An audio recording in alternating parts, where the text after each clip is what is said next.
سلام علیکم یار و دوستان محترم هواداره کانال. خیلی که دیدید در نزدیک کارخانه سازی هستیم دوستان. برای شما یک تا پورت پر از هزینه خوب برای علوبی دوستان که موسم زمستان است. در ترمومتر امروز برف گفتگی است.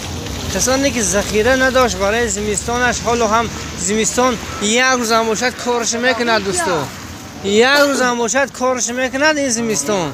برای خاطر برای شما یک پورتر و اینچین دو پورتر دیگه هم خیلی، یعنی گویم در مجموع 3 پورتر انمین گونه هزینه ها است.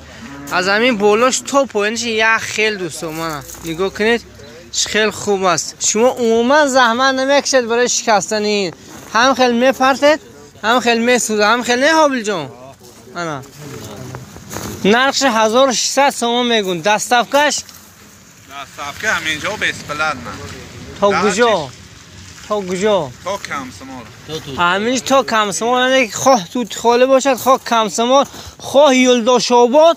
من دوستان میتونه زنگ زنید و خریداری کنید. بار 3 تام خیلی پورتر میشد. کسانی خریدار زنگ زننده که خیلی بیکار شب نمیشه هم زنگ نزنید سر آدم گرم نزنید. تا 8 شب میتونه زنگ زنید. این گنده بار واهمه اومده است نه که خودم که پولم نخرم. تلفن چند بوده کو؟ 956 956 1965 1965 دوستان زنگ زنید مرام توی تیتو بینید. تقریبا 6 ساله هم خیلی نه 8 ساله دستافکه دارد اوزا 1300 تومان. راکت بیرحمش من دوستان 1300 تومان گفته غوزره 1300 تومان گفته. خریدارا زنگ میزنید.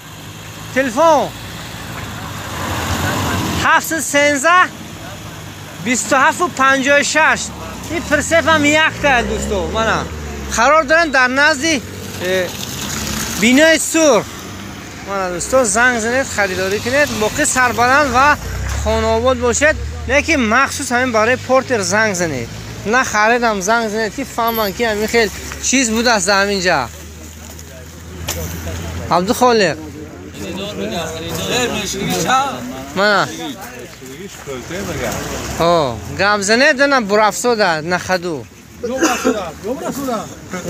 ایولدا و شعبه سر کرد تا توتی خوله با قد کیلو بیستون میتونید دستافتو منه بی پول با اچاسکی دو برید اونجا دپلنی تلی حقی سلاکشی میگیره.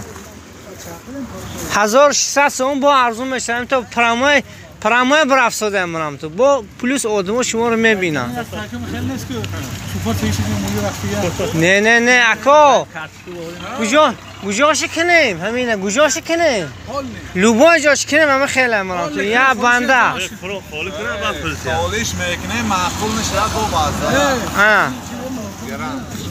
من دوستا خریدارا جمع شده گای با 2 پورتر دیگه هم خیلی زنگ زنید خریداری کنید. باقی سربلند خانه آباد باشید.